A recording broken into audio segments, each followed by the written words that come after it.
63페이지 몇 번째? 예. 그래서 이제 자비심이라는 것은 우리가 그 애착심하고는 구분이 되죠, 그죠? 그래서 내가 자녀를 내가 낳은 자녀를 자녀에게 잘해준다. 그거는 이제 애정이에요.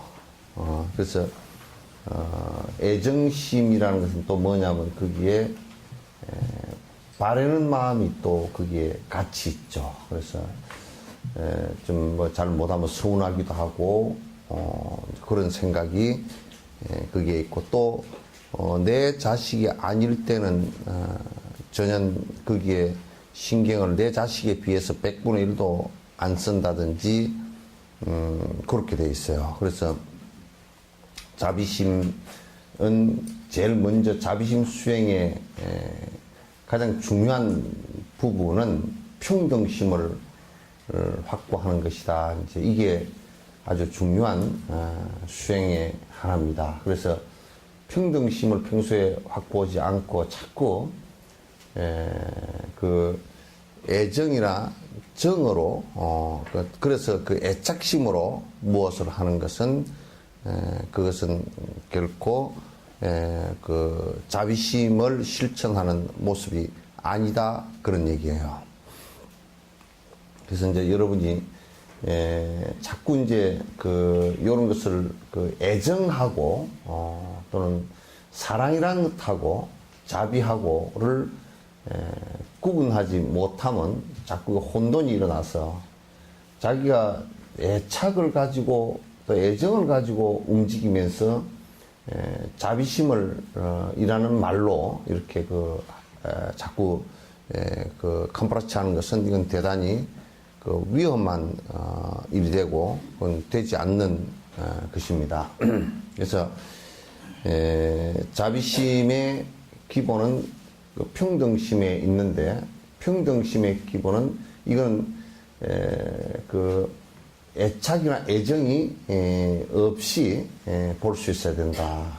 볼 수 있어야 된다. 그래서 애착이나 애정이 없이 어떻게 볼 것이냐라는 것이 이제 그 기본 관점이 되겠죠. 그냥 우리가 보통 보면 또 애착이나 애정이 없이 봐라 그렇게 하니까 그냥 드라이하고 그 말라버린 고목처럼 세상하고 나하고는 아무 상관도 없어. 나는 그들과 아무 관계가 없어. 그 아주 썰렁해져 가지고 모든 것을 다 끊으려고 하는 이런 그 관계를 갖다가 이제 형성을 하기 쉬운데 그것은 소승도 아니고 뭐 그 아주 이기적인 또 하나의 그 이기적인 모습이 되는 거예요.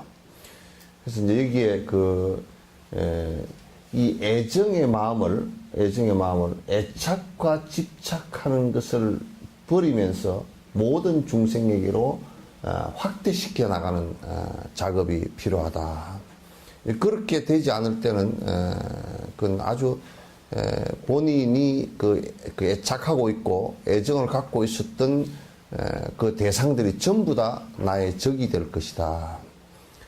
모두 다 나의 적이 됩니다. 그래서 우리가 이제 권투를 할 때 어디를 맞으면 제일 고통스러우냐면 턱을 맞았을 때는 안 고통스러워요. 왜냐하면 턱을 맞았을 때는 맞은 줄도 모르고 정신이 나가버리니까. 그래 나중에 깨나 보면 이미 시합이 끝나 있어요.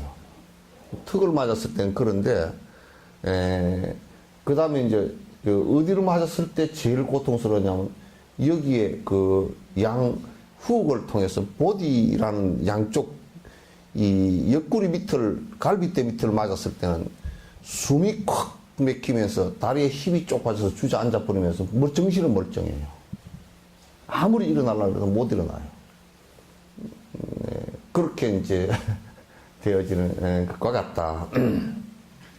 그래서 여기에 보시면 자비심은 고통에서 해방되기를 원하는 모든 중생들에게 집중하는 마음입니다. 그러니까 자비심은 이게 이제 중생과 인연이 있는 것은 우리에게 세 가지 부류의 중생이 있어요. 그 제일 첫 번째가 여러분 그 아주 그 친족끼리 맺어진 그 중생이 있어요. 그러니까 이거는 내가 낳았거나 길렀거나 또는 그 정의 관계로 이어진, 그러니까 나의 외가 또 친가, 그래서 그건 세연 중생이라 그래요. 세상은 전부 다 정으로 또는 애정으로 그렇게 움직이는 것이기 때문에 그런 중생이 있는가 하면, 그 다음에 이제 그 법연 중생이라고, 그거는 법의 인연으로 맺어진 사람들이에요.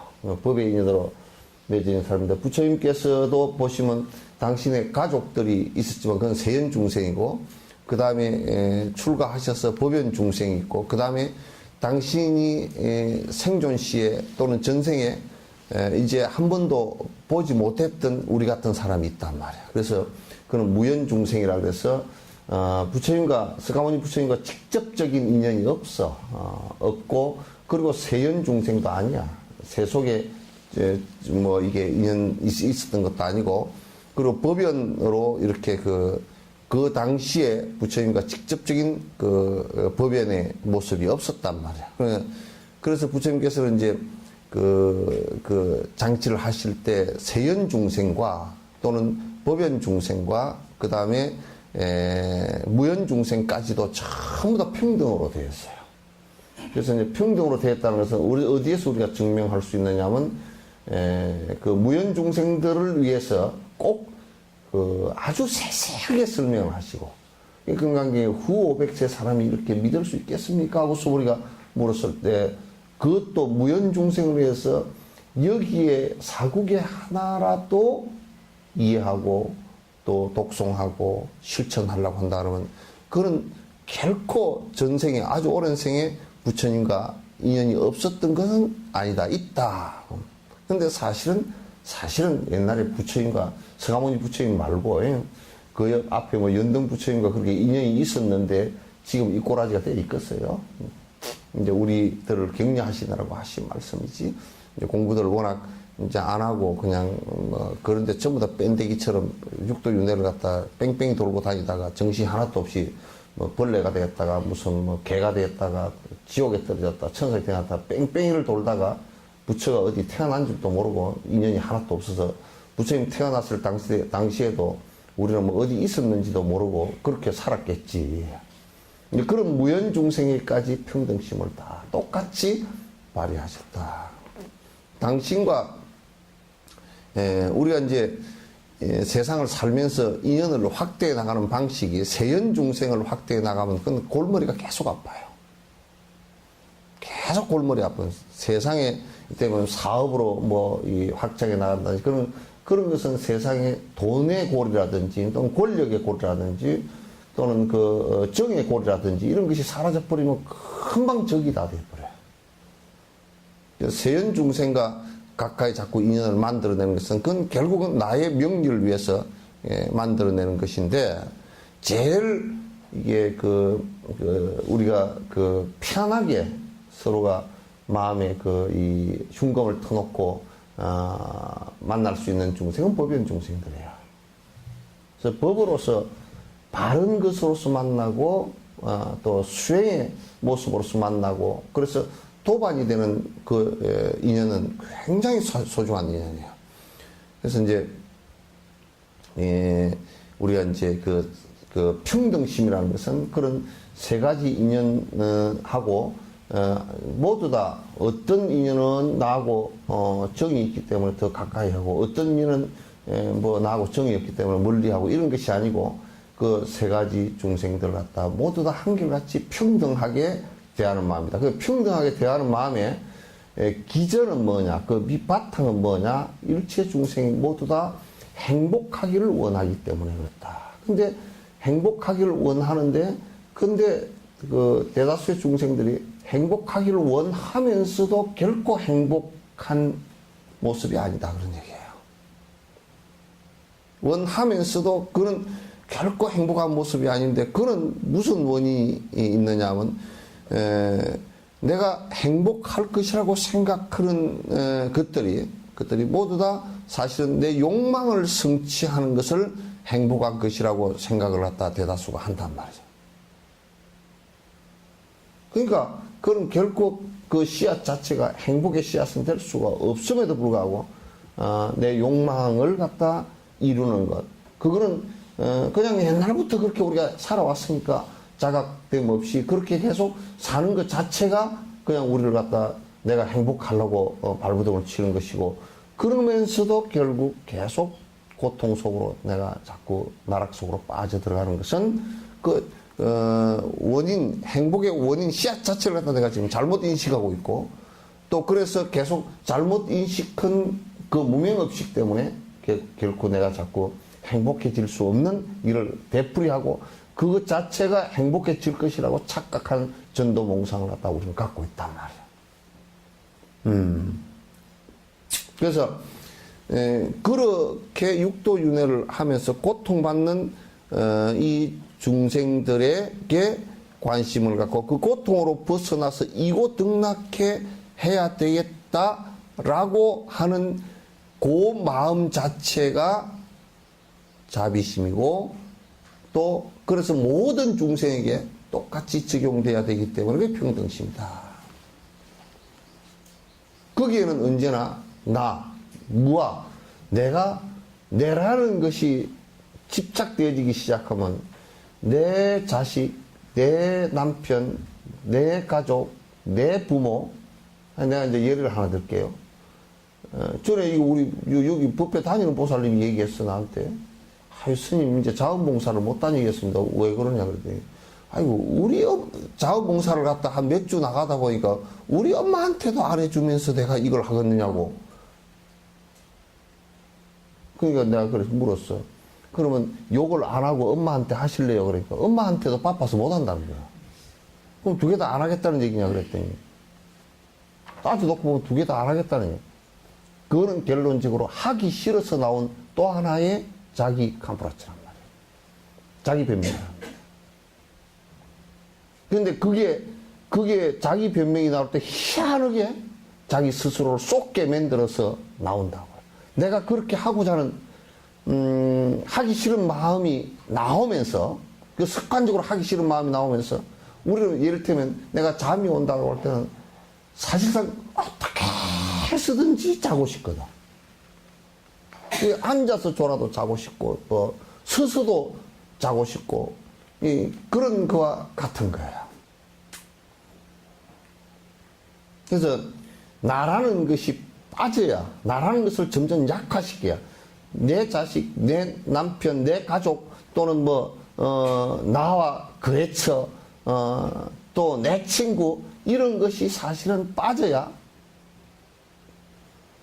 그런 것이 빠지면서 모든 중생에게 평등한 마음을 갖는 것이 이게 자비심이라고 해요. 국가를 운영하는 사람들 같은 경우는 특히 대통령이 되는 사람이나 특히 도지사나 이런 사람들 수장이 될 때는 더더욱이나 그 덕목이라는 것이 뭐냐면, 그 안에는 여러 부류의 사람들이 살고 있다면, 돈이 많고 적고, 넓고 젊고, 어리고, 또는 그 지역별로는 경상도 사람, 전라도 사람, 또는 강원도 사람, 이렇게 각각 다르고,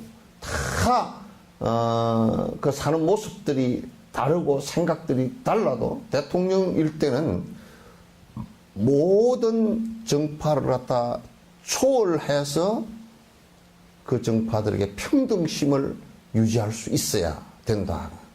나는 그런 대통령들을 별로 본 적이 없어, 우리나라 대통령.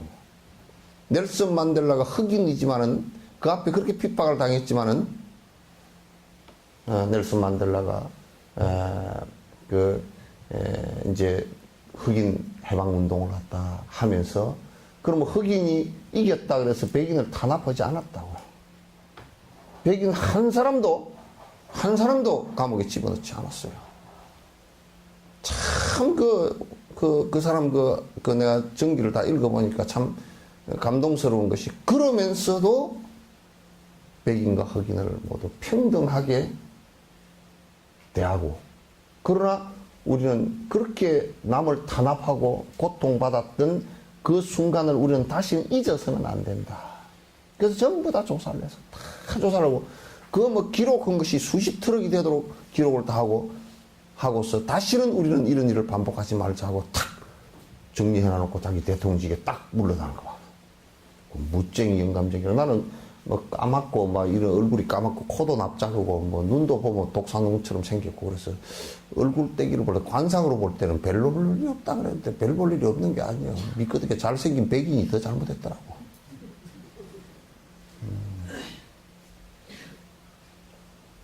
정권 욕심도 없고 딱 그렇게 피 안 흘리게 서로 죽고 죽이고 정오하는 일 없이 딱 만들어 놓고 딱 대통령 물러나니까 아이고 더 하셔야 된다 그러니까 뭐라 그러냐면 이거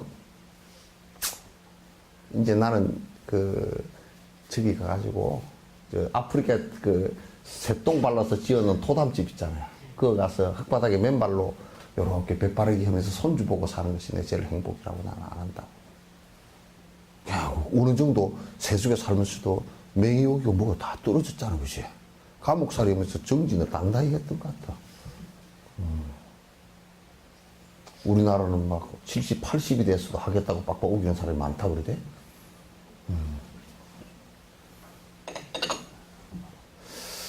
그래서 뭐 아주 똥이 아니고 벽에 똥 싸 붙이도록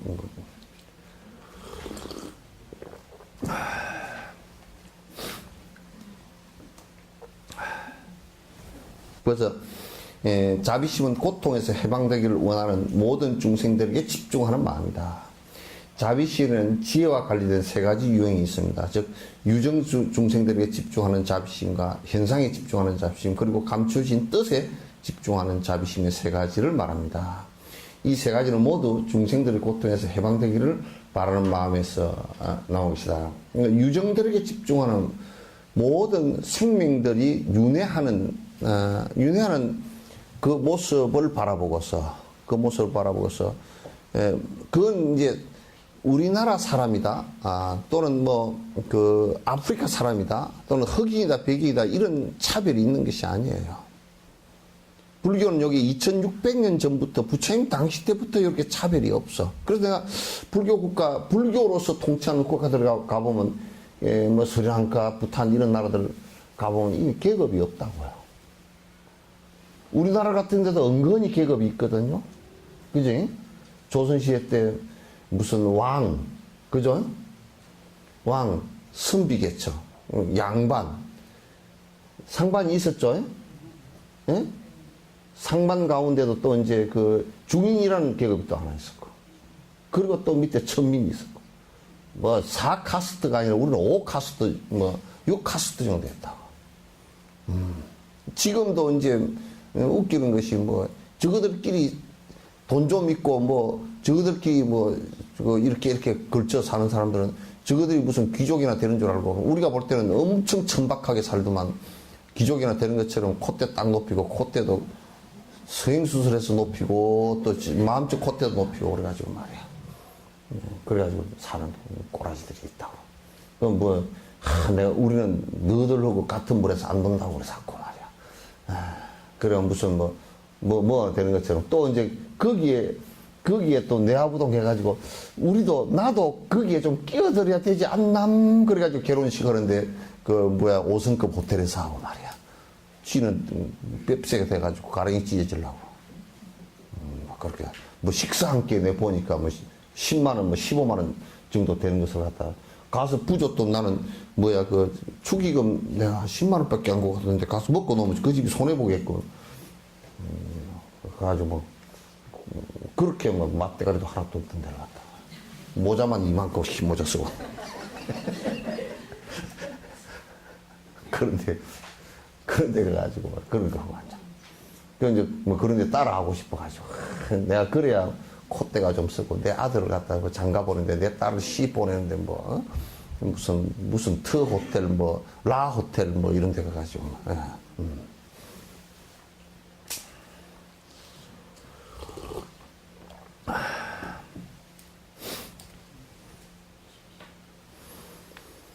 그래서 이제 유정 중생들에게 집중하는 자비심. 그들이 당하는 고통들이 윤회하면서 당하는 고통들이 병고의 고통도 있고, 그 다음에 생사에 늙어가는 고통도 있고, 죽어가는 고통도 있고, 여러 가지 고통들이 있잖아요.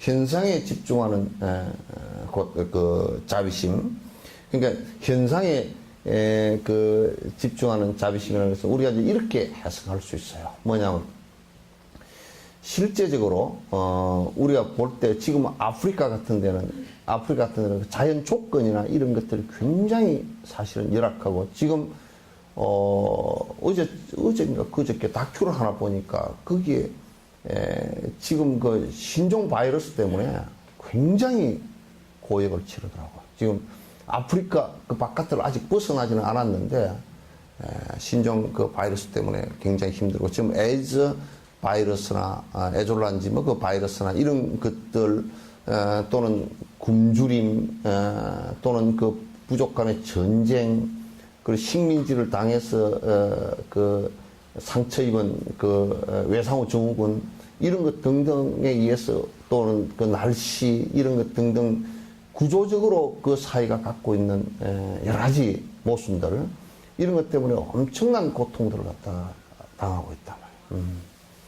또 우리도 이제 고통을 당하고 있는 것 중에 하나가 남북한 문제는 굉장히 위협적 고통들이라고, 이걸 어떻게 극복할 것인지 우리가 사실은 관심을 갖고서 그걸 돼야 된다. 그럼 이북 사람들을 우리가 어떻게 대해서 뿔난 도깨비인가, 뭐 이런 같은 사람인가, 이런 것을 우리가 다 살펴보지 않으면 뿔난 도깨비니까 다 죽어야 된다라고 생각한다 그러면 그건 큰일이란 말이야. 뿔난 도깨비라도 생명인데 죽어서는 안 되잖아요.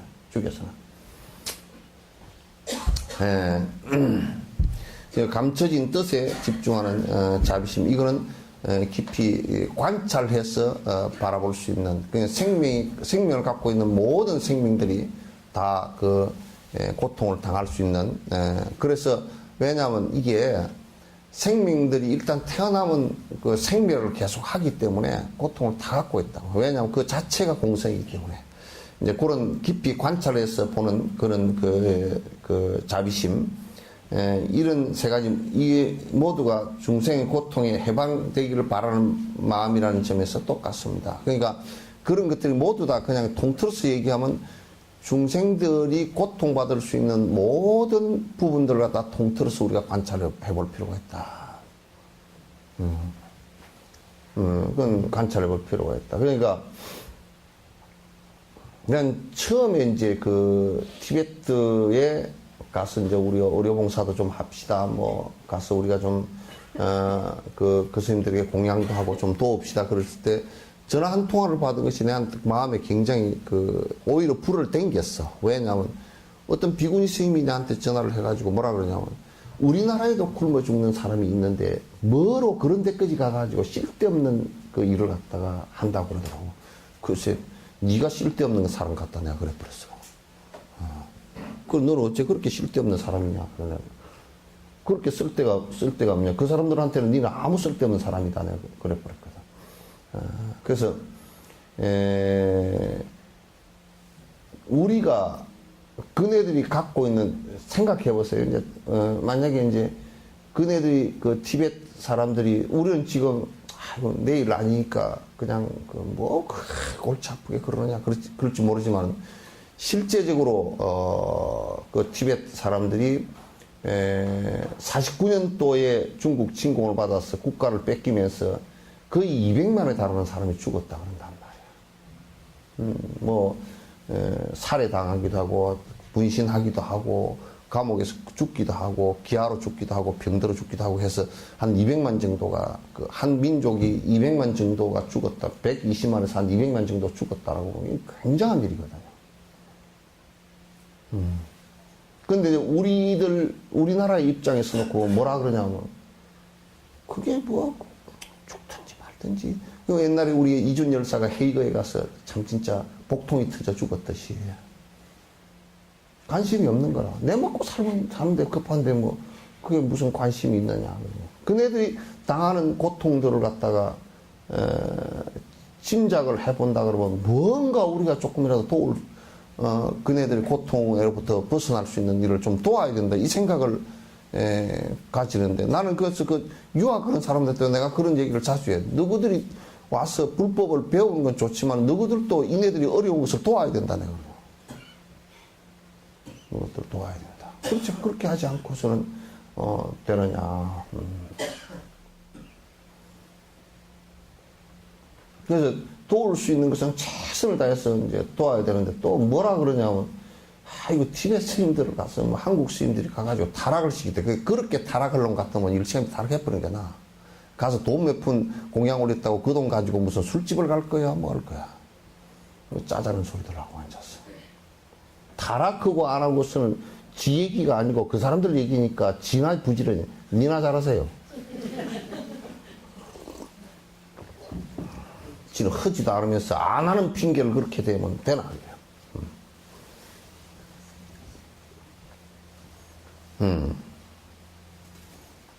여러분이 이제 저번에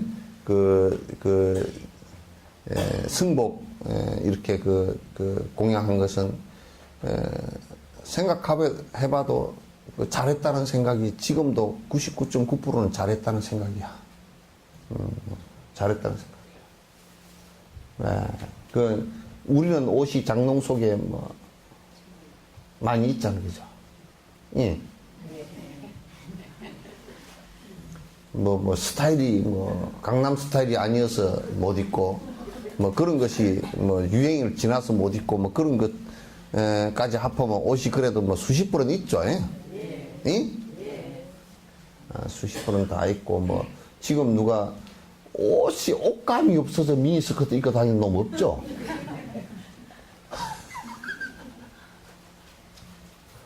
근데 그쪽에는 옷 한 벌이 그게 별것 아닌 것 같아도 뭐냐면 그게 별거라고요. 아프리카에서는 3만 원 정도면 한 아이가 한 달 동안 굶어 죽지 않고 살 영양식을 먹을 수 있단 말이야. 3만 원 정도면? 그러면 하루에 1,000원이야. 한 끼에 300원이야. 근데 그걸 의사들이 얘기를 하는데 뭐냐. 아프리카에 가서 기아에 허덕이는 아이들은 이제 감기가 걸려서 찾아왔다. 감기약을 지어주는데 뭐라고 지어주느냐면 아침에 한 포 이거 먹고요. 점심 먹고 한 포 먹고요. 저녁 먹고 한 포 먹고요. 그게 되겠어요? 아침, 점심, 저녁을 못 먹는디?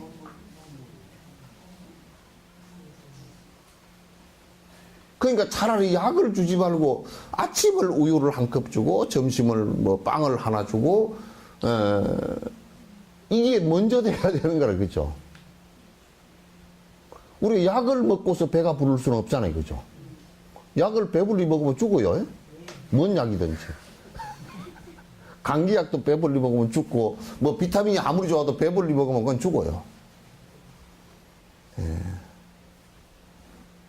그러니까, 옷이, 그게요, 추울 때 난방해주는 거, 옷하고 먹는 거, 이 세 가지가 같이 구족이 되지만 안 춥습니다. 그죠? 근데 거기는 난방도 안 된다. 먹는 것도 열악하다. 그래서 우리처럼 열량이 많은 것을 먹어서 몸에서 열이 나서 그래도 견딜 수 있는 것은 그것도 안 되고. 그럼 옷이라도 좀 따뜻하게 입어서, 그냥 이제, 그걸 옷을 따뜻하게 못 입으면 또 어떤 상황이 벌어지느냐. 폐렴 같은 거, 감기 같은 거 와서 사망할 수 있는 것도 그거로부터 출발한다고. 그런 것을 깊이 있게 관찰해서 이렇게 보면, 이게 지금 우리한테는 4, 5만 원 되는 돈이 그렇게 큰 돈도 아니고, 그렇겠지만, 이건, 굉장히 중요한, 그 사람들한테는 굉장히 중요한 것이구나. 그 사람들은, 어떻게 보면 또 생명이 왔다 갔다 할 수 있는 그런 사람들도, 약한 사람들은 그런 사람도 있단 말이야. 그런 것이구나, 이제. 그런 생각이 들어요. 그래서 이제, 어쨌든 올해도 그걸 더 시행을 할래요. 올해는 저번에 내가 토굴에 있으려고 잠깐 갔던데, 스피티 거기에 한 500명 정도 스님들이 된다는데, 절이 11개인가 되는데, 한 500명 되고, 라닥을 내중 스님 오시면, 라닥에 스님들이 몇 분 정도 되시는지 전부 다 해가지고, 가사불사를 갖다가 해드리는 게 좋겠다. 라닥도 가보면 워낙 열악하고 힘드니까 옷을 한 벌씩 그렇게 여러분이 해드리면 좋겠다. 그 생각을 합니다. 여러분 올해는 옷 사 입지 마. 예?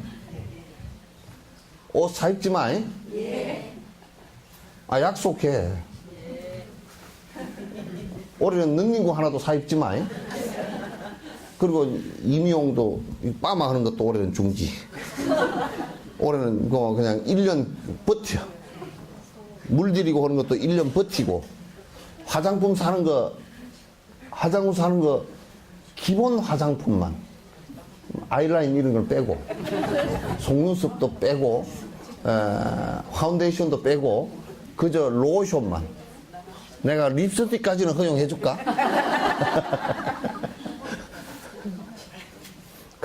그거 다 빼고, 그거, 생각해보니까,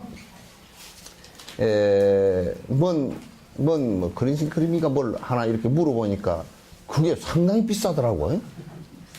그거 하나면 그 사람들 옷 한 벌이 되겠더라. 파만 안 허용인데.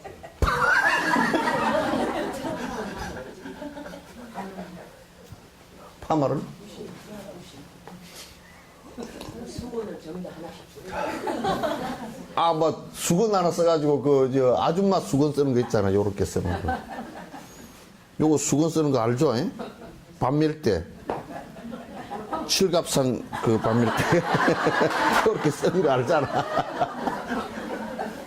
그렇게 쓰면 되지, 뭘 그래.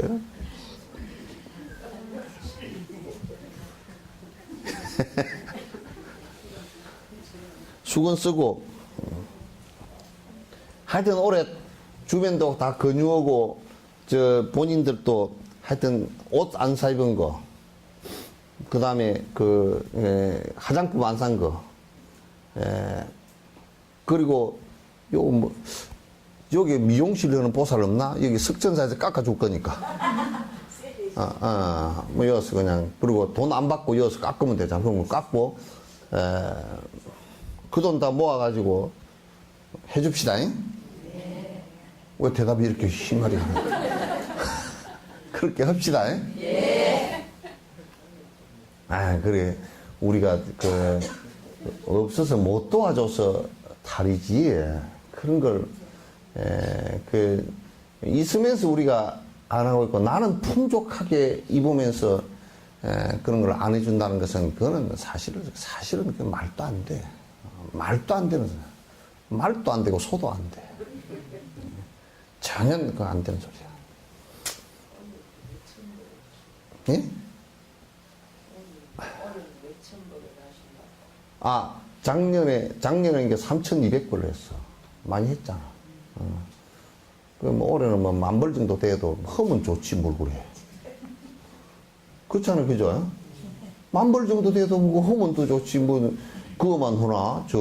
부탄 같은 데는 저들 그래도 입어. 국가가 안정되어 있으니까 잘 입어. 라닥은 보니까 굉장히 열악하고, 3,500, 4,000, 뭐, 지스케 콤파 가니까 뭐, 그거는 4,000 몇백인가 넘었지. 4,000 몇백이 넘는 데서 그냥 애들이 그냥 코찔찔이가 돼가지고 동자들이 막 찔찔하고 먼지 바닥에서 뛰어놀고 옷도 그냥 뭐 먼지인지 옷인지 그냥 구분이 안 되고 그냥 신발도 그냥 쓰리파 뭐지 한 100루피 정도 되는 우리나라 돈으로 한 1,000원 정도나 200~300원 되는 이 스폰지식으로 된 발가락에 끼우는 신발 있잖아요. 그거 신고 그냥 뭐 그렇게 다니고 그러면 난방도 안 되고 그냥 그렇게 살아. 그러니까 사니까 우리는 송숙현술 선생님이 왔다가 그랬대. 여기 오셨다가 가가지고 누가 뭐라 그러면 너들 한국 갔다 왔어. 아니 그럼 말하지 마. 한국 어떠서 뛰어? 그 옆에 사람이 물어보면 야 길거리에 이 인도나 티베트에 비오면 말이야. 길거리에 밥이 탁 떨어져도 그거 주워 먹어도 아무 상관없겠더라고. 길거리에 밥이 딱 떨어져도 거기에 주워 먹어도 상관도 없겠더라고. 아주 뭐 보니까 사람들은 깨끗하더라고. 그래서 내가 그랬지. 속은 시커멉니다. 겉만 깨끗하고 속은 시꺼멉니다.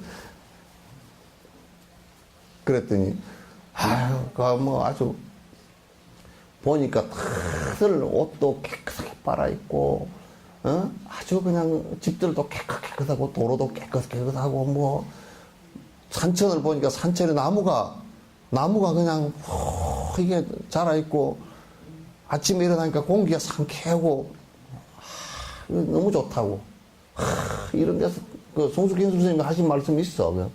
이런 데서 탁 정진만 잘하면 정진만 잘하면 이 이상 극락이 없다는 거야. 극락이 없다는 거야. 그러니까 가만 보니까 좋은 데 태어나가지고 정진을 생각이 별로 없어. 좋은 데 태어나면 그건 누리느라고. 무상심결을. 그래서 한국을 그렇다고 뭐 자연 환경을 갖다 어그러뜨릴 수는 없고, 그러니까 우리가 자꾸 자각하고 이게 너무 좋은 곳이라는 것을 갖다 자각을 하고 잘 살아야 안 되겠습니까? 그죠? 예? 잘 사는데 기본적으로 잘 사는 것이 뭐냐면 나만 잘 먹고 잘 산다 이러면 그건 잘 사는 게 아니라 나만 그러면. 그래서 모든 중생이 힘들어 할 때 그 힘들어 하는 것을 갖다 내가 옆에서 조금이라도 해소해 줄 수 있는 그 생각을 갖다가 갖고 그걸 갖다 실천을 한다면 그것이 그리고 내 자녀나 그 내가 사랑하는 그 사람에게만 그 대상에게만 국집하지 말고 평등심을 자꾸 크게 낸다면 그 여러분 애들한테 옷 1년에 그래도 한두 벌은 사주죠. 예? 예? 7명밖에 안 사주나? 그래도 뭐 딸내미가 엄마 뭐 옷이 뭐 없고 뭐 브라우스가 그게 뭐 이쁘고 뭐 하나 사주시오 그러면 그래 사줄게 그러지. 돈이 좀 없으면 다음 달에 사자 그렇게 해야지. 안 사줘 이거 사. 네가 사 입어. 그렇게 하는 사람 별로 없죠. 그러나?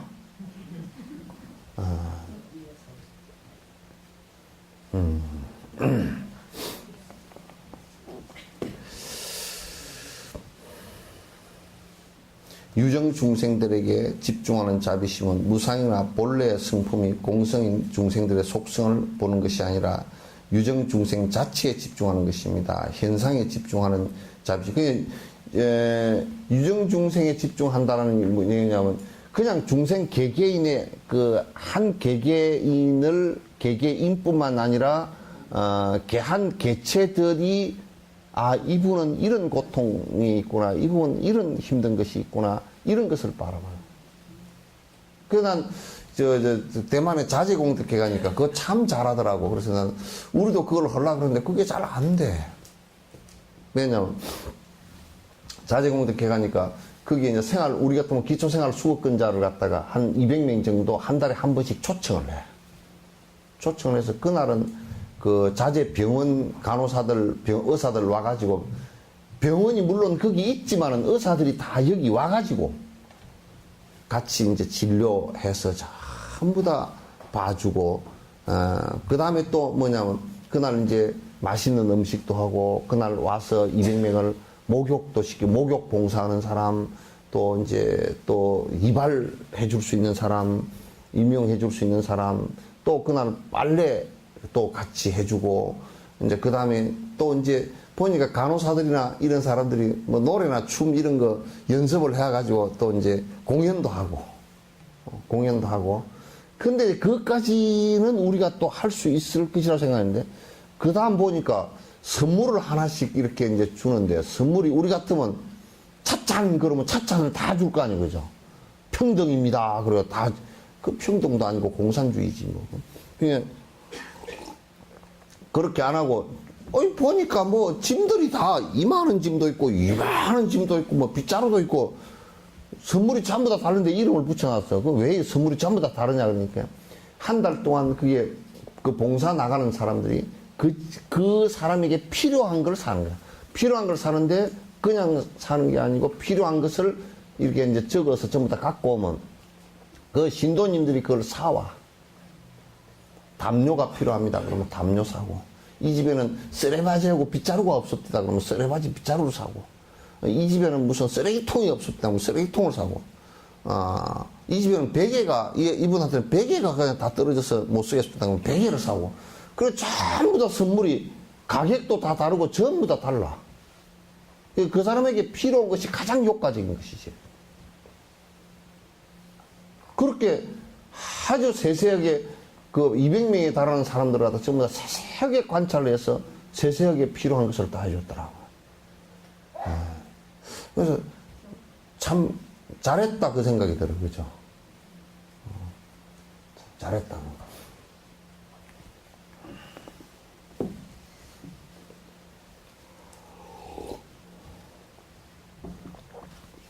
이제 속성 그 자체에 집중하는 것입니다. 현상에 집중하는 자비심은 유정중생에게 집중할 뿐만 아니라 유정중생의 무상한 실체에도 집중하는 자비심을 말합니다. 그러니까 현상 조건에 관한 여러 가지 실체들. 그러니까 다시 얘기해서 뭐냐면 우리가 그 세상 사람들이 믿고 이렇게 의지하고 사는 것이 실체가 없이 전부 다 변하는 것이라는 거.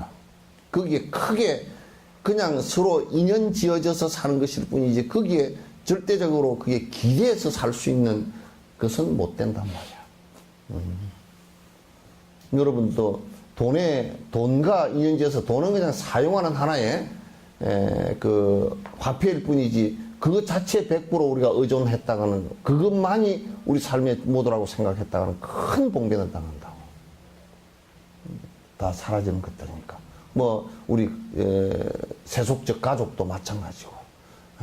그래서 그런 것들을 갖다 우리가 이제 잘 전부 다 허망하고 무상하다는 것을 갖다 살펴보는 것이다. 그러니까 세상 사람들은 모두 다 야 저런 것에 의지해서 살구나. 그래서 고통을 갖다 계속 그 받을 수밖에 없구나. 저런 것에 의지해서 사는 행복이라면 그것이 신기루처럼 사라질 때 그런 고통을 받을 수밖에 없구나라는 것을 살펴보는 것이라면.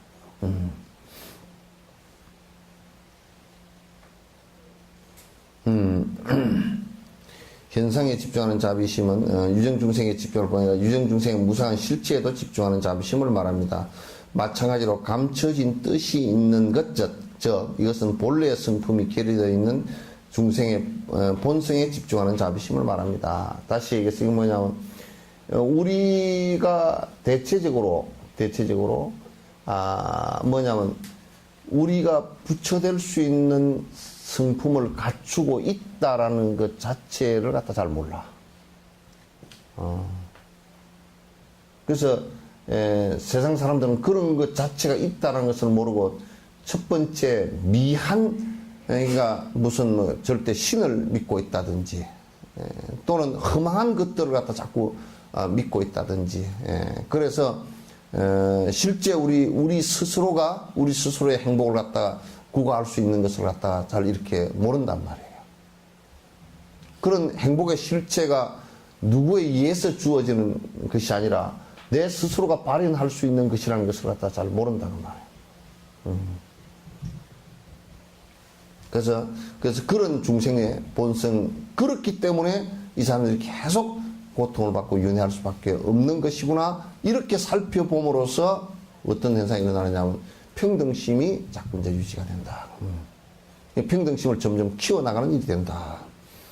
다른 각도에서 보면 자비심은 공덕을 쌓는 친절한 마음이 분명합니다. 그러니까 자비심은 공덕을 쌓는다 그런 게 공덕이라는 것이 뭐냐면 수행을 통해서 내가 욕심이 사라지고 중생을 위하는 자비심과 지혜심이 커지는 것을 얘기하는 거야. 공덕을 쌓는다는. 이것이 어떤 특정한 종교를 믿는가 안 믿는가는 문제가 안 된다. 그런데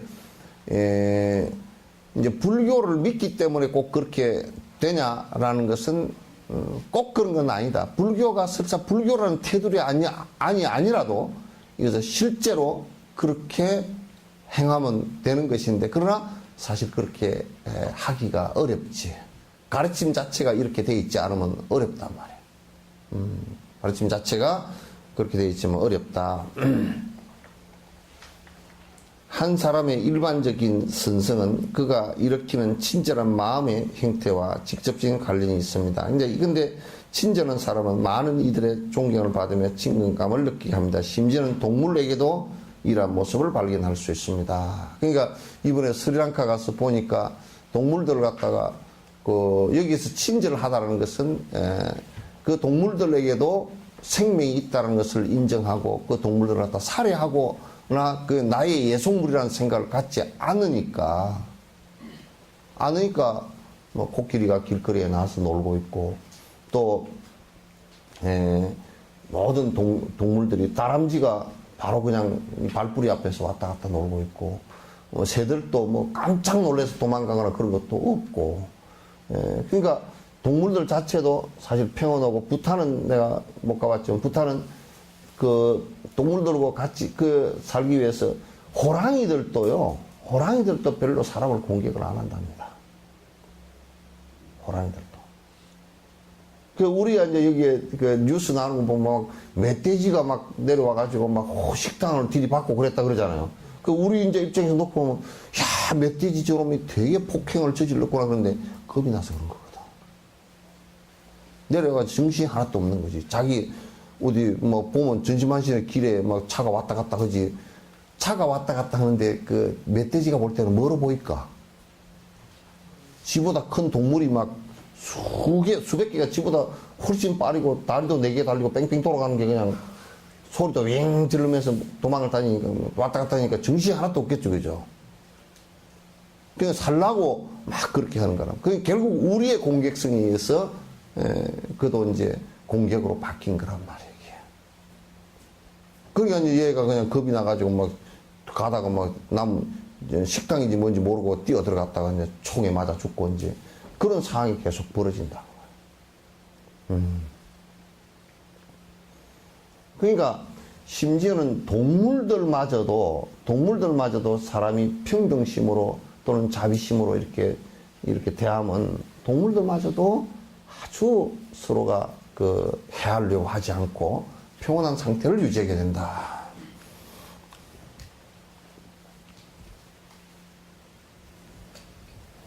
동물들은 자신들에게 다정하게 대하는 사람들을 보면 반가워서 어쩔 줄 몰라 합니다.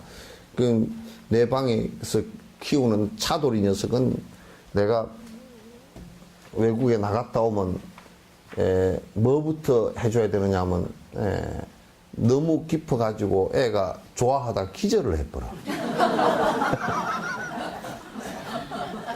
너무 좋아하다 꼴가닥 넘어가 버린다고. 그래서 꼴가닥 못 넘어가게 하려고 얼른 안아가지고 빨리 이게 따뜻거리 줘야 돼. 안 그러면 그냥 그 사이에 막 좋아가지고 난리러다가 보면 기절해가 있다고.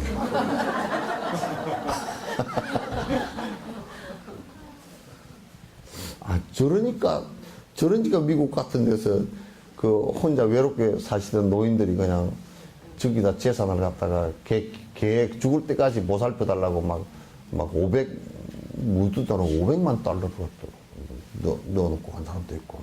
그래, 참, 그렇구나. 그래서 그 생각이 들어. 그러니까, 동물도, 근데 이제 저기 우스운 게 말이야. 이제 내 말은 한 40가지 정도 알아들어. 한 40가지. 악수하면 딱 알아듣고, 이쪽 발 악수면 알아듣고, 섰다 그러고 딱 잡으면 서고, 이리 와 그러면 오고, 내가 이게가 목소리 톤 때문에 저렇게 감지를 하나 이제 그렇게 생각을 하고서 이제 목소리 톤을 똑같이 해가지고 이리 와, 네 집에 가 그렇게 하면 진짜 그거 다 알아들어. 목욕하는 것을 엄청 싫어하는데 목욕 가자 그러면 기가 착 쳐지면서 기가 착 쳐지면서 다른 사람이 가자 그러면 이제 가자 소리는 이제 알아들었는데 반응만 살짝 하다가 스톱해버려요. 안 따라가. 이게 뭐냐면 동물들도 전부 다 그렇게 한단 말이에요. 하물며 그걸 가장 감지 잘하고 의식적으로 알아채는 사람이야 더 말할 필요가 없단 말이에요. 그래서 대부분의 그 중생들은 그런 평등심과 따뜻한 자비심으로 대하지 않고서는 다들 겁을 먹고 불법에 접근을 못해. 접근을 할 수가 없어. 그래서 부탄 같은 데는 그런다 그러잖아요. 산에 눈이 오고 그래서 먹을 게 없으면 이 사슴이나 이런 것들이 나 밥 좀 주시오 그러고 쏠쏠 내려와가지고 그 집에 그 사람 집에 내려와가지고 이렇게 그 사립 앞에 마당에서 뭐 좀 달라고 왔다 갔다 해. 그러면 이제 주면 그 받아 먹고 올라가고 또 먹을 게 없으면 내려온대. 그거 좋잖아요, 그죠? 예? 우리는 멧돼지 내려왔다고 그냥 119다 불러가지고 그냥 총을 갖다 때려 쏴서 죽여가지고, 그게 뉴스에 나오고, 그래 아주 마치 뭐냐면 개선장군이 된 것처럼 119 그 사람들이 막 총을 들고서 우리가 멧돼지가 그렇게 이 난폭한 놈을 하나 죽여서 이겼다 그러듯이 개선장군처럼 막 그게 뭐가 나오고. 그렇게 하면 안 되지.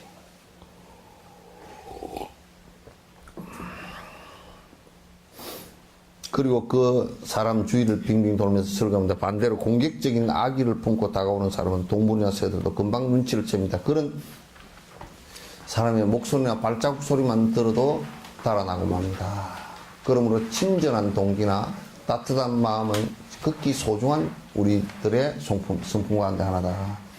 특히 불자들이 여러 다른 사람을 대할 때 이와 같이 친절하고 이와 같이 따뜻한 마음으로 돼야 된다. 그래서 우리 한국의 절집들이 되게 안 친절해. 나부터. 이건 좀 우리가 전체 반성해야 돼. 불친절해. 예.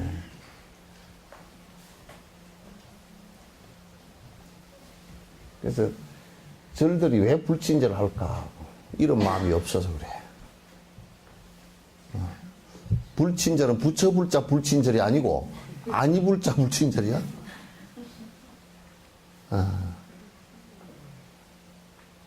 그리고 자꾸 여러분들이 그 새로운 사람들을 자꾸 친절하게 모시고 와서 자꾸 여러분이 동행자가 되어줘야 돼. 그래야 법회 인원도 늘어나고 많은 사람들이 불법을 접할 수 있는 계기도 생기고 그렇게 하는 거 아니에요. 혼자 딸랑 오지 말고. 또 혼자 딸랑 오지 말라 그랬다 혼자라고 안 오기까지 해버리면 그건 더 나쁜 놈이지.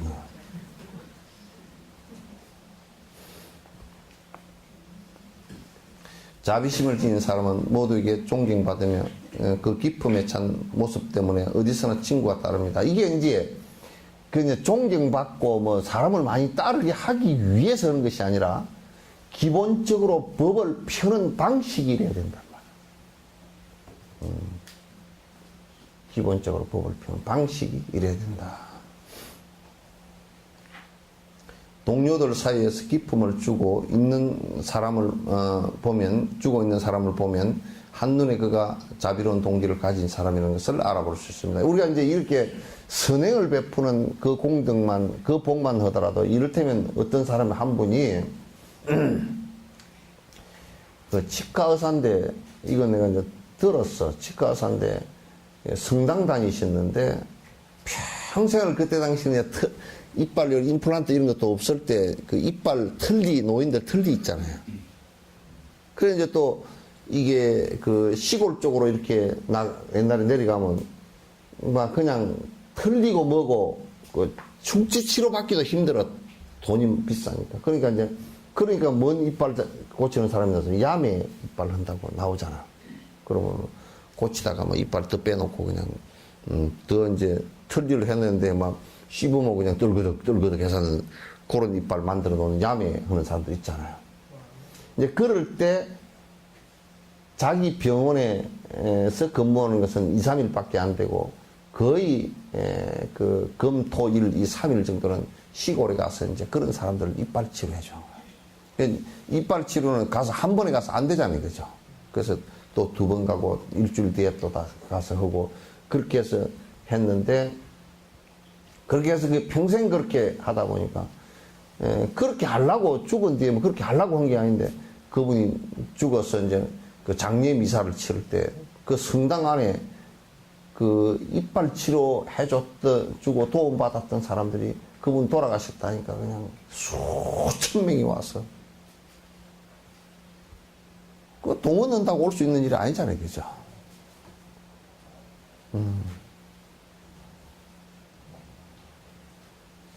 그냥 불법도 전부 다 이렇게 친절하게 그 자비기사의 마음이라는 것은 이렇게 친절하게 함으로써 교화가 시작되는 거예요. 또 내 마음도 거기서 이제 자비심이 길러지는 것이고 어디 불행 뜻 나오는 일들이 아니란 말이에요. 작은 일에서부터 그렇게 시작하는 것이 있어야 그게 선근이 된다고. 착함의 뿌리가 된단 말이에요. 그래야 큰 대도를 이루는데 그게 자량공덕, 밑받침이 된단 말이에요.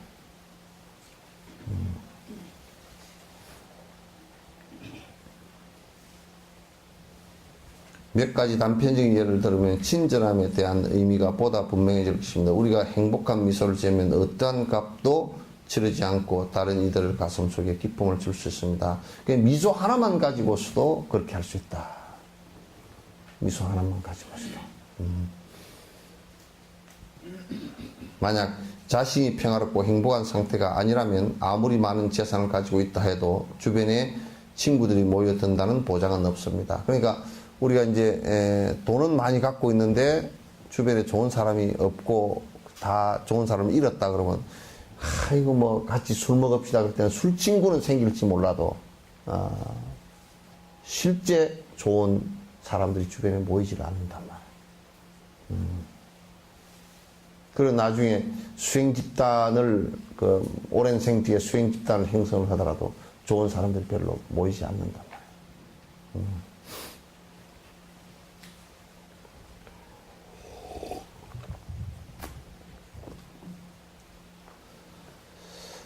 경쟁적이고 공격적인 마음을 가지고 있으면 자신의 재산을 다 준다 해도 제대로 된 이익을 얻기 어려울 것입니다. 반면에 다른 이들을 돕기 위해 애정 어린 관심을 가지고 있는 사람은 항상 마음이 즐겁고 평화로울 것입니다. 따라서 친절한 마음과 협조적인 자세는 나와 남 할 것 없이 지금 이 순간과 앞으로도 행복을 얻는 가장 기본적인 마음이다. 이게 기본적으로 이런 마음을 밑에 깔고 있어야 된다. 기본적으로 이런 마음을 깔고 있지 않고 아주 공격적이고 아주 남에게 질투하고 공격적이고 폭력을 행사하면서 수행을 할 수는 없는 거예요. 이게. 왜? 그건 전부 다 그렇게 하면 흩어져 버리니까 전부 다 정신 상태가 흩어져 버리고 몸도 다 상하게 되고 할 수가 없는 거예요. 이게 자량공덕이라는 게 자량이라는 게 굉장히 밑에 기초를 닦아둔다는 게 굉장히 항상 중요해요. 기초가 닦이지 않았을 때는 그건 이제 기초만 닦기 위해서 하는 것은 아니지만 기초가 닦이지 않았을 때는 본 목적도 달성하기 어렵다. 어렵다. 협조적인 마음에서 생긴 긍정적인 성품은 바랄 만한 가치가 있는 것입니다. 세계의 모든 주요 종교들은 자기의 종교를 믿고 다른 이들에게 착한 사람이 되라고 하며 인내와 간용을 기르고 다른 사람을 돕는데 관심을 가지라고 가르칩니다. 이러한 기본적인 원리들에 대해 가치를 두어야 한다는 것은 모두가 공감하는 것입니다. 특히 불교에서의 가르침은 기본 바탕을 자비심에 두고 그 자비심에 대한 수행을 갖다 아주 강조하고 있는 것이 틀림없는 사실이다. 자비심의 밑바탕은 평등심에 있다는 것도 잊어서는 안 된다. 그러면 불교에서 자비심을 수행하는 방법에는 어떤 것이 있겠습니까? 하나는 고통스러운 존재들에게 사랑과 연민심을 기르는 것이고, 그러니까 우리가 이제 그린을 봤다라고 할 때 그린을 보면서 내가 마음을 낼 수 있는 것이 이를테면 아이고 저 사람이 맨날 나한테 돈을 주라 그런다. 그게 나를 뜯어가는 사람 이렇게 생각하거나 아이 저 사람은 더러운 사람 에이 저 사람은 또 의심을 일으켜서 저 사람은 앵벌이 집에 뭐 다 잘 먹고 잘 살면서 저렇게 하고 있다고 앵벌이 한다거나 뒤에 또 누가 조종하고 있다거나 이제 이런 생각을 내는 것은 그것은 그 사람을 대상으로 내가 이렇게 마음이 무엇인가를 들여다보면 그게 순수성이 있나 없나를 갖다 우리가 알 수 있잖아요. 그래서 그 사람을 보고서 아, 저 사람이 참 힘들고 고통스럽거나 저런 터널로부터 빠져나오게 내가 도와드려야 되겠구나라는 생각을 한다면 그는 수행의 기본 자량이 된단 말이죠. 기본 마음의 바탕이 된다 그런 얘기죠. 그러니까 고통스러워하는 사람이 오히려 나에게 자비심이 싹트게 하는 그 조건보다는 그 원인이 된다고요. 그래서 그게 아주 중요한 것이에요. 힘들어하는 사람, 그게 나의 수행에 자량 수행에 굉장히 큰 자비심을 갖다 길러나가는 데 큰 도움이 된다 그런 얘기예요.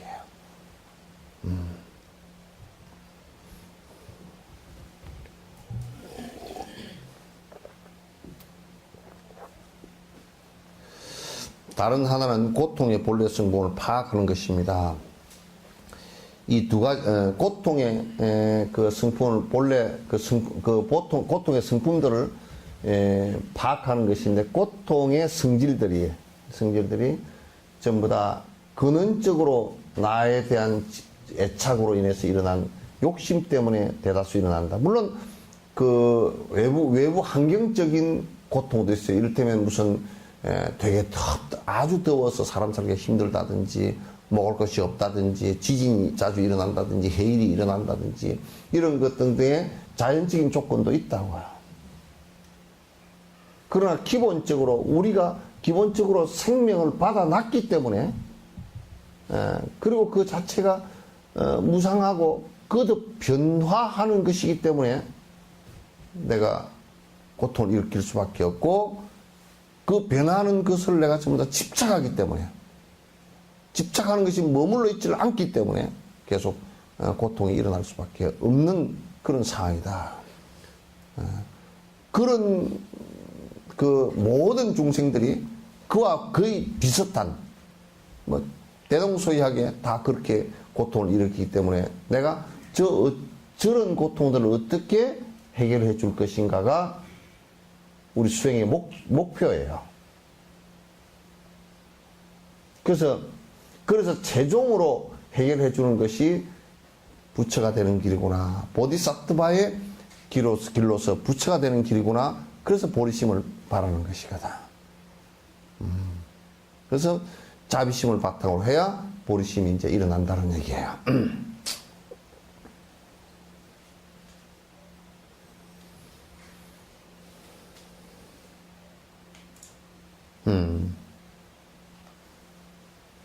이 두 가지에 대한 인식을 가지고 자신의 마음을 무한한 중생들에게 집중하면 그 모든 중생들이 고통과 고통의 원인에서 해방되기를 바라는 강력한 마음이 일어나게 됩니다. 먼저 고통받고 있는 중생들에 대한 사랑과 연민을 기르는 것으로 시작해야 합니다. 이것이 평등성에 대한 수행입니다.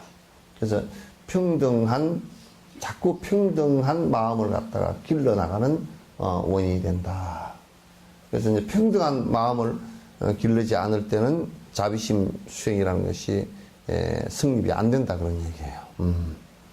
보통 사람들을 대하는 우리의 일상적인 마음 상태를 점검해 보면 친근함을 느끼는 부류, 해모를 느끼는 부류, 무관심한 부류 이렇게 세 가지로 나누어 볼 수 있습니다. 우리는 특정한 존재들을 가까운 친구나 친척들로 여깁니다. 하지만 자신과 친구와 친척들을 그리고 과거에 가지고 있었던 것들이나 지금 가지고 있는 것 그리고 앞으로 가지게 될 것을 방해하고 해롭게 할 것이라는 생각 때문에 어떤 이들에게는 거리를 두고 싫어하게 됩니다.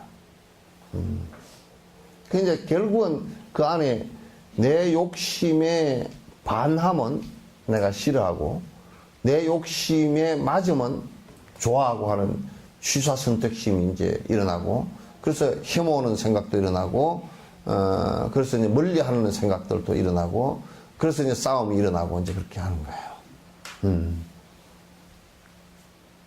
이러한 생각으로 그들에게 혐오감이나 증오심을 일으킵니다. 이렇게 우리는 모든 중생들에 대한 자비심을 길러야 한다고 하면서도 실제로는 자신의 목적에 관심이 더 많으며 다른 이들에 대한 자비심은 그냥 겉으로만 보이고 있을 뿐인 경우가 대다수다 그 말이에요. 근데 이제 실제로는 겉으로 자비심을 갖다 행하는 것처럼 많이 행동을 하지만 그러나 안에 이제 사실로 들여다놓고 보면 전부 다 지 욕심에 의해서 움직이고 지 욕심에 따라서 판단하고 또 시비 분별을 하고 이렇게 된단 말이죠. 그러므로 모든 중생에게 자비심을 일으키려면 먼저 모든 중생을 따로 구분하지 보지 말고 똑같이 생각하는 평등심을 길러야 된다. 모든 중생을 이 중생은 나하고 처럼 이를테면 우리가 동물을 대할 때도 요거는 뭐 강아지니까 내가 귀엽게 밥을 주고 저거는 노루니까 이거 내가 그냥 쫓아버려야 되고 잡아먹어야 될 대상이고 이렇게 해서는 안 된단 말이야. 그러니까 부탄이나 스리랑카 같은 데는 그 불교 정신이 굉장히 일반 사회에 착 배어있어가지고 동물들을 대할 때 저거는 뭐 잡아 죽여야 될 어떤 대상이고 이렇게 생각하지 않는다.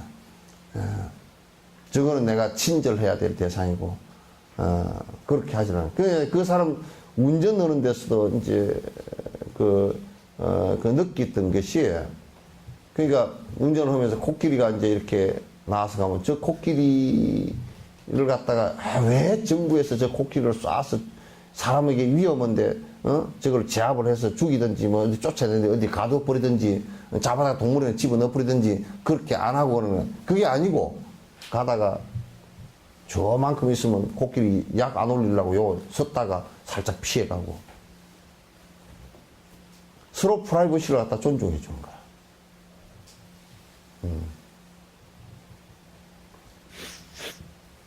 우선 여러분들도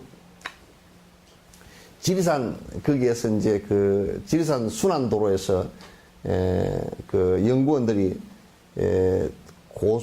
고속도로에 나와서 치어 죽은 동물을 6개월간 조사를 했어요. 봄하고 여름에 걸쳐서 조사를 했어요. 했는데 그 도로 낸 지가 오래됐는데도 6개월간 조사한 것을 100% 다 조사했다고는 할 수가 없지. 전부 조사해보니까 약 한 360만 마리인가 죽었어요. 제일 많이 죽은 게 뱀이고, 심지어는 천연기념인 뜸부기도 많이 죽고, 노루, 뭐, 이런 것들도, 고라니 이런 것도 많이 죽고, 차에 치여서 그렇게 많이 죽었어요. 6개월 동안 우리 편하게 다니고자 6개월간 차를 갖다 쏜살같이 몰고 다니면서 360만 마리를 갖다 살상을 했단 말이야. 거의 한 400만 마리, 500만 마리 이렇게 죽였을 거란 말이야. 우리 생각에서 놓고 보면 친절하지 않지. 우리 생각에 하고 도로 매가하게 닦아놓고 아주 뭐 신바람 나게 샹샹샹 달리고 뭐 어디 조금이라도 거치는 게 있으면 이게 뭐 대통령이 저 따위로 해놨나고 욕을 하고 막 그냥 분노심을 일으키고 말이지. 우리가 세금 낸 걸 가지고 저것들이 그냥 뭐 해퍼먹었나 욕을 하고 그렇게 하고 다닐 줄 알아도 거기에 수많은 동물들이 우리가 편리하게 다니는 사이에 우리가 친절하지 않은 사이에 6개월간 400만 마리 이렇게 가까이 죽었다고 생각한다 그러면 이건 굉장히 심각한 문제잖아요. 그죠?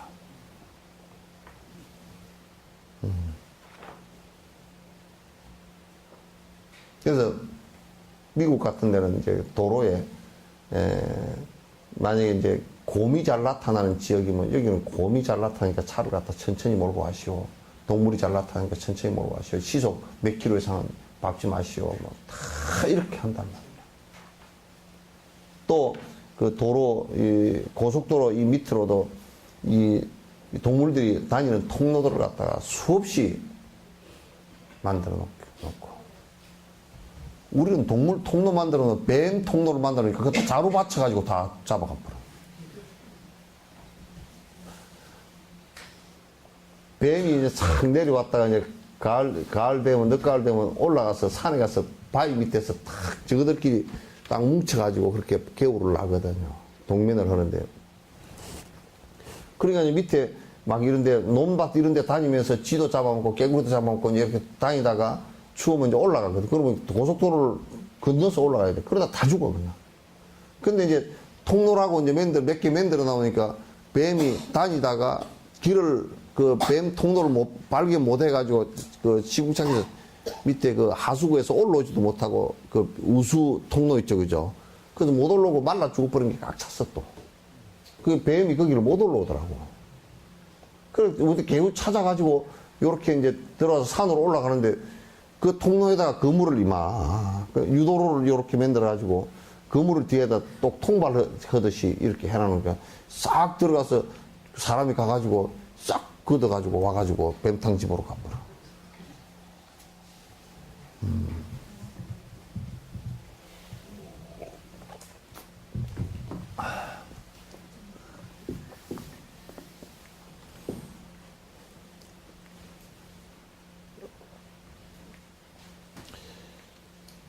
보통 중생들을 대한 우리의 일상적인 마음 상태를 점검해보면 친근함을 느끼는 분이나 해모를 느끼는 분, 무관심한 분이, 이게 했나?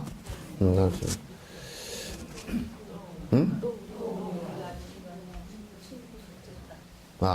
그렇죠. 또 우리가 친구나 친척들에게 특히 다정다감한 모습으로 대하는 것은 결국 집착에서 오는 것이라는 것을 알아야 한다. 애정과 애착 때문에 오는 것인 줄 알아야 된다. 오늘 이제 생각해보면, 아무리 대통령이라 그러더라도 그거는 국가 수반이긴 해도 우리들하고는 친인척 관계가 아니잖아요. 그죠? 그럼 이제, 과거에 김대중 대통령께서 돌아가셨다 그러더라도 누가 여기서 아이고 슬퍼라 하고 울고 앉은 사람 별로 없어. 아유, 그 양반, 나이가 얼마든가. 80살이랍니다. 아이고, 아빠 좀 아쉽지만 돌아가실 때 됐네. 막, 그렇게 하고 말아요. 그죠? 안 됐다, 뭐, 그 정도고 말아. 근데 이제, 아프리카에 킨타쿤테가 죽었다 그러면, 생각이 아무것도 없어. 끔댕이 하나 죽었나 보다. 그렇게 하고 말아버려, 그냥. 그죠? 근데 우리 영감님이 죽었다 그러면, 아무리 싸우던 영감이라도 싫어.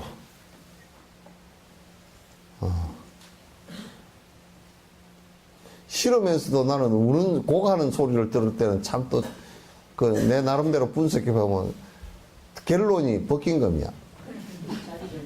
왜냐면, 아이고, 당신 뭐, 돌아가시면서 괴로워서 어떻게 참 괴로움을 갖다 어떻게 했냐고, 이렇게 아쉬움이나 뭐 안타까움 그런 게 없고, 아이고, 나는 어떻게 살라고 당신 죽었니? 그 결국 지 얘기라 또. 죽은 사람이 아쉬운 게 아니고, 나는 어떻게 살라고. 결국 지 얘기라는.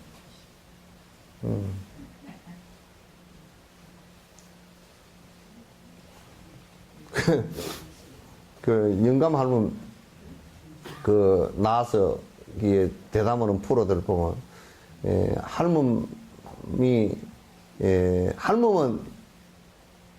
늙어서 영감하고 같이 사는 게 힘들어. 왜? 할아버지 돈 못 벌어오지, 돈은 내 호주머니에 있지, 조금 나갔으면 좋겠어.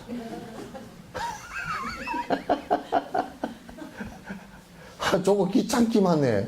꽤 고함만 지르고, 이제 귀찮기만 해. 삼식이가 돼가지고 맨날 들어와서 새끼 밥에 주라고 그러고. 밥 차려놔서 먹었어. 그래도, 어디, 그걸, 가스레인지를 어떻게 켜는가. 그것도 몰라요. 흔적이 있어야지. 서툴러, 그냥. 근데 이제 영감을 보니까, 그러니까 할멈 보고서, 다음 생에 이 영감 만날 거냐면 절대 안 만나 그러는데, 영감은 발발 뜨면서 다음 생에 만난다 그래야 밥이라도 얻어먹으니까 만난다 그래. 다음 생에도 뭐 이 사람밖에 없고 뭐 그렇게 참 고마움을 느끼는 것 같아도 기실은 속으로 만나기 싫은데 이제 그 지금 그 헤어지면 만약에 할머니 빨리 죽으면 아쉽다라는 얘기가 뭐 때문에냐? 빨래, 밥, 청소 이걸 어떻게 하느냐. 그냥 빨래, 밥, 청소 이런 것만 할 수 있으면 할머니 빨리 죽어도 괜찮다는 얘기야.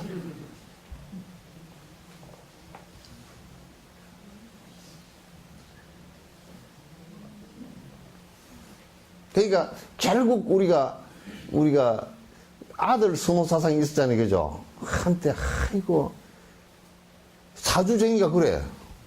갑차을죽 병인정묘 해가지고 그렇게 해가지고 이 집에 자식이 없는데 그럼 무슨 소리냐면 아들이 없다는 소리지 딸이 없다는 소리가 아니고 아들이 없다는 소리야. 그러면 딸은 자식이 치지도 않아. 그래가지고 옛날 할머니들 이름 지어놓은 거 보면 웃기지도 않아. 가오리. 또 그 밑에 애가 하나 또 때는 우가오리. 또 가오리 그런 뜻이야. 그거는 하나 뜻해놨어요. 어? 그럼 뭐라 그랬어? 어? 하유 이제 그만 태어났으면 달마기. 그 다음에 하나 떠났어. 끝순이. 이름이 뭐 가오리, 우가오리, 딸마기, 끝순이 뭐 그렇게 이름을 지어놨어. 또 이제 아들이 태어나면 말이야. 아들 태어나면 간상제기한테 장명가한테 가가지고 돈을 주고 이름을 지어. 돈을 주고 이름 좋은 거 지어주시오. 그러고 이제 좋은 걸 지어.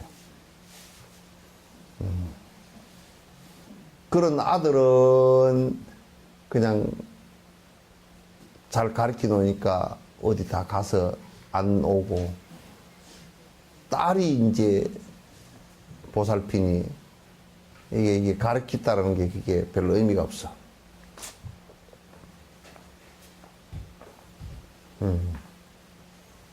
또 아들은 가가지고 며느리를 자기 마누라를 얻으면 별 볼 일 없어져.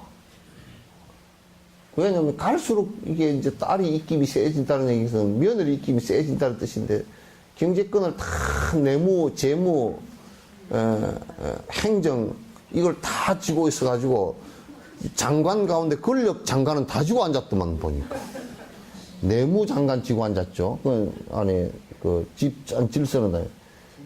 그 재무장관, 경제기획원까지 다 쥐고 앉았어. 그 다음에 보니까 보건복지부 장관도 그거 쥐고 앉았어. 네? 보건복지부 장관에다가 또 뭐 행정처리 이런 것도 다 그었으니까 그 행안부 장관하고. 네? 또 그 다음에 그 안에 장관들 가운데 그 실세 장관은 이게 그 소임을 다 지고 앉았더라고. 교육부 장관까지 다 지고 앉아가지고. 교육부 장관도 엄마가 하죠. 그 치맛바람 그러지 남자 바지바람 안 그래. 치맛바람 그러지. 그래가지고 그 왜 하필이면 치마를 입고 가서 해서 그 바지를 입고 가겠다는지. 그러니까 이게 아주 실력 장관 다 하고 앉았는데, 남자는 보니까 이제 요즘에는 외무장관도 사실은 여자가 하더라고. 남자는 뭐냐? 노동부 장관.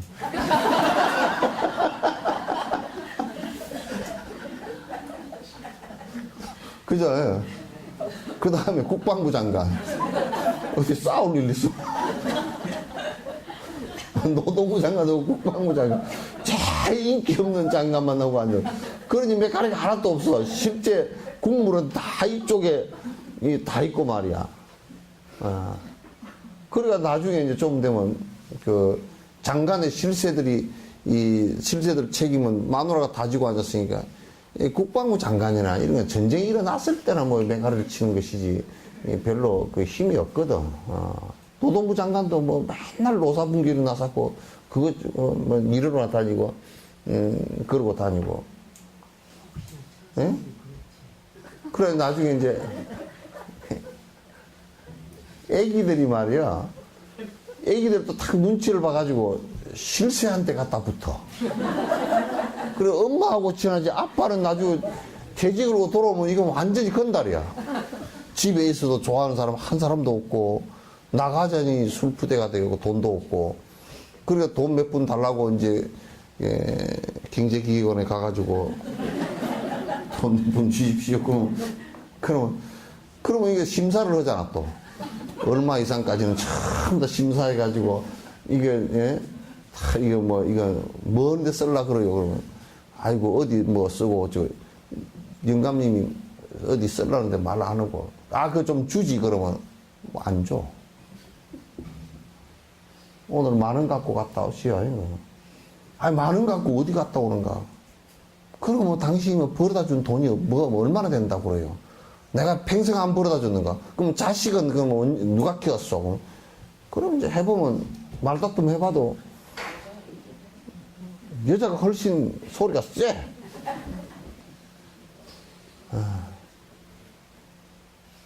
소리가 세. 남자는 끽소리 못하게 생겼어, 앞으로. 그리고 여자들도 보통 아랫배가 좀 나온 사람은 더 힘이 세. 배짱이 좋아가지고.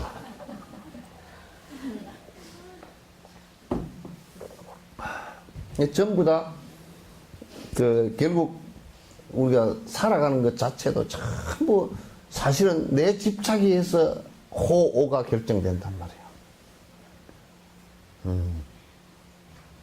내 집착에 의해서.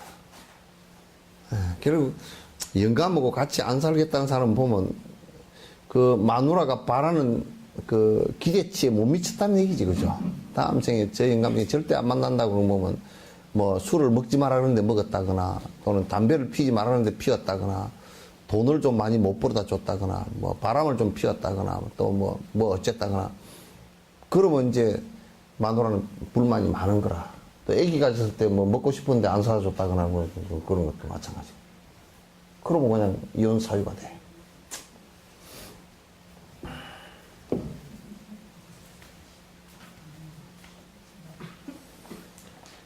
그러니까 드러난 친절 속에는 이기적인 동기가 숨어 있다는 것을 우리가 알아야 돼. 그죠? 우리 드러나서, 아이고, 보살님 오셨습니까? 그러면 그것에 뭐가 들어있겠어? 돈 갖고 오셨습니까?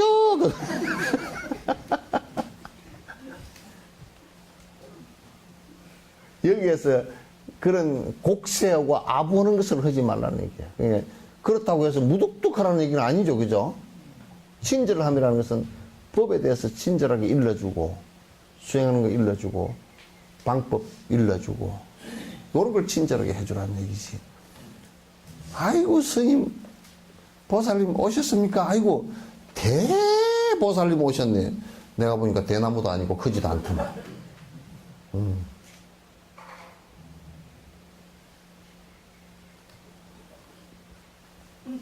우리는 이 사람은 나를 이렇게, 그리고 저 사람은 나를 나하고는 이런 관련이 있어 라는 편견을 가집니다. 그러니까 참 저 사람 좋은 사람이네.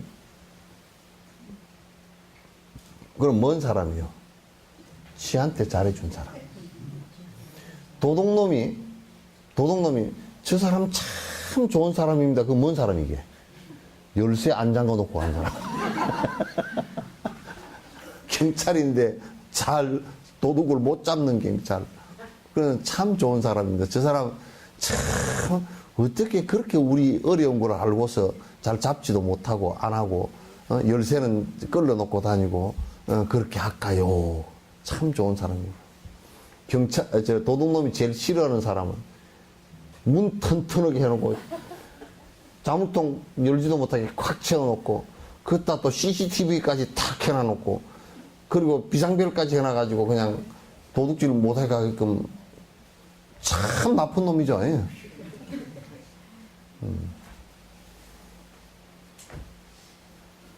그렇게 결국 우리가 보통 얘기하고 있는 저 사람은 좋은 사람이다라고 하는 것은 대다수가 그 사람이 갖고 있는 욕심에 부합하느냐, 욕심에 부합하지 않느냐, 그 얘기를 하는 말이에요. 그렇게 우리가 그 분별을 하고 구분을 하고 그렇게 한단 말이에요. 그래서 우리가 매일 사용하는 친절이라는 용어는 무언가 집착에 더 가까운 말로 사용하는 거예요. 그러니까 친절이라는 용어를 쓰면 말이지, 사람들이 불교에서 무슨 친절이란 말을 갖다 이렇게 썼나 그렇지만 그렇지 않아요. 이게. 지금 이제 세속에서는 친절이라 그러면 대부분 곡세거나 아부하는 것을 얘기하지만, 여기에서 친절은 그런 얘기하는, 일체 중생의 고통을 갖다가 건지는 길로 내가 가겠다. 그래서 그 모든 사람에게 자비심을 갖고서 대하는 것을 친절이라고 한단 말이에요. 그 이제 진정한 자비심이란 무엇을 말합니까? 여기는 이제 다음 시간에 하고요.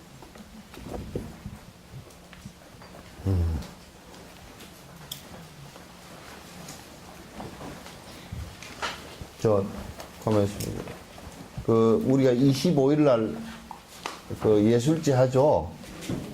예술제는 티켓 다 받았는가? 예?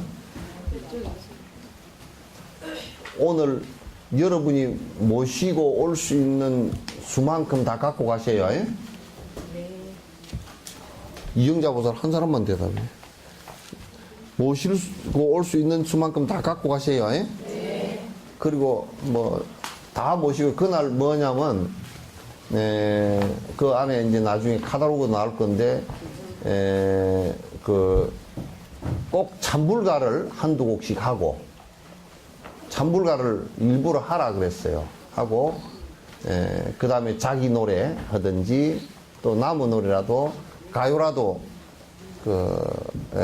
불교의 그 노래들 있잖아요. 그죠? 불교 가사라든지 이런 노래들 갖다 좀 들어볼 수 있게끔 그렇게 했거든요. 그 무용단도 이제 춤 자체가 전부 다 불교 무용인데, 이제 보살춤이라든지, 최승희 선생이 했던 보살춤이라든지 이런 무용을 다 한답니다.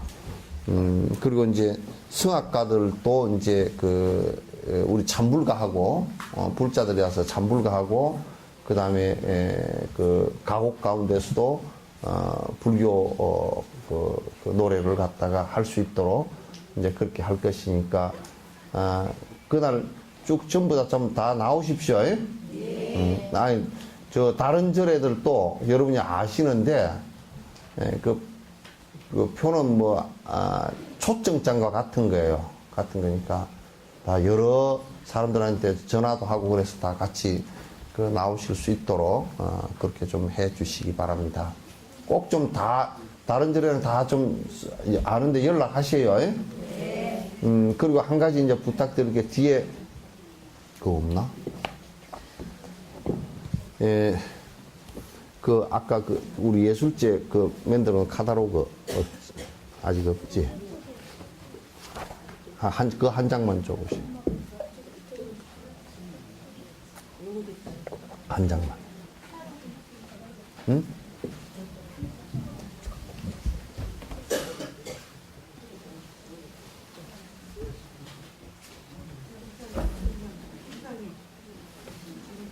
이제 불교 예술제는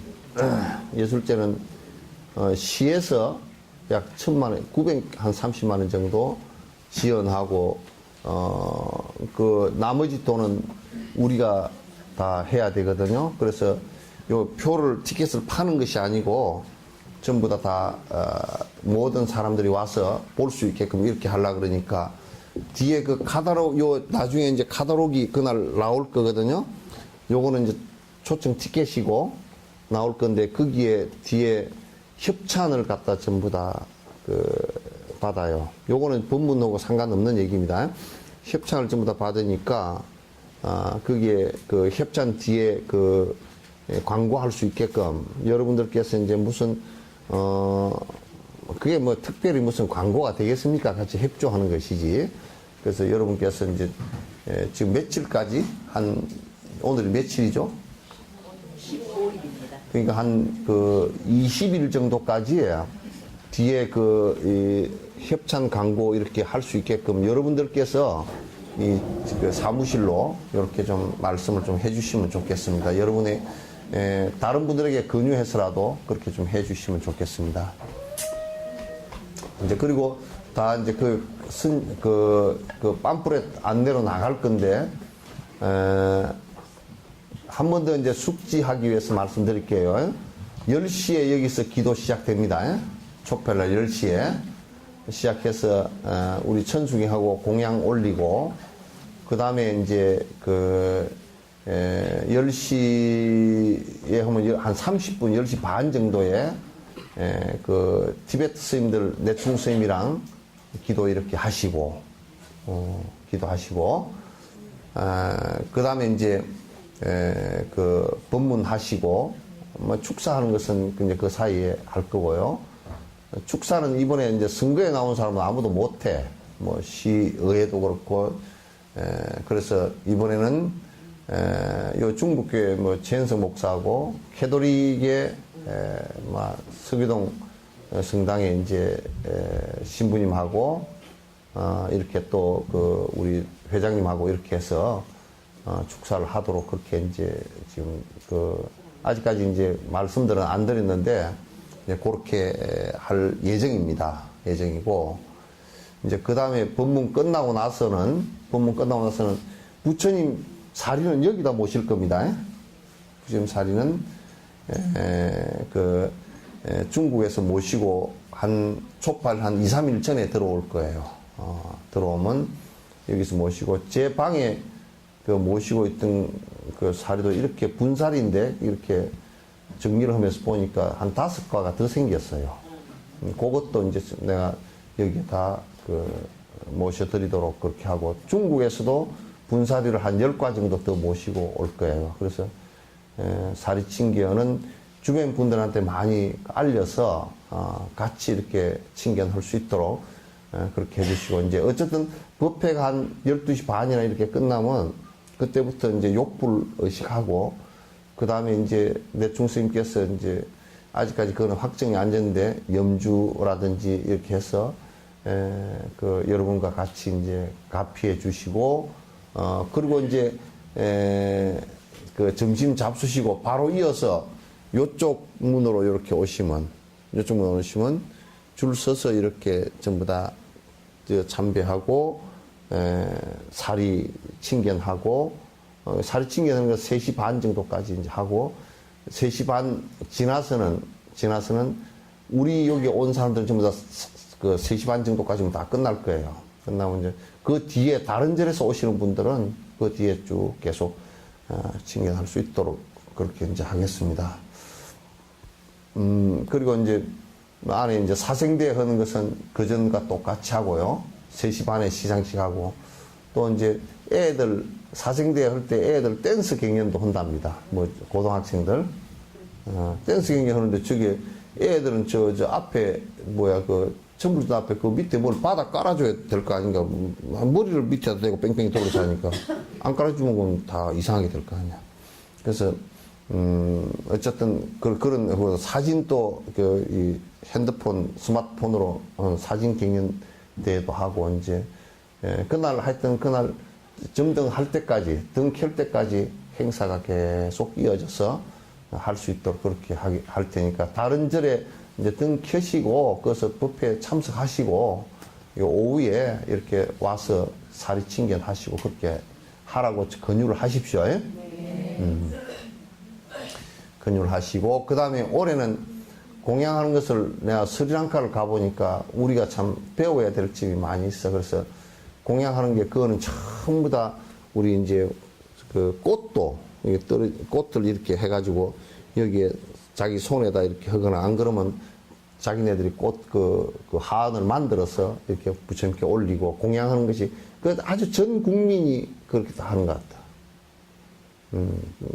그래서 보름날인가 그럼 절에 가는 날인데 전부 다 하얀 옷 입고 다 와가지고 공양 올리고 그러는데 그래서 올해는 앞에다가 공양물을 갖다 과일, 꽃, 이제 그 다음에 초, 향, 그 다음에 쌀 이렇게 해놓을 거니까 본인이 이어와서 그걸 사셔서 그렇게 공양 올릴 수 있도록 그것도 우리가 좀 연습을 해야 될 것 같아. 그 정착시키는 연습을 좀 해야 될 것 같아요.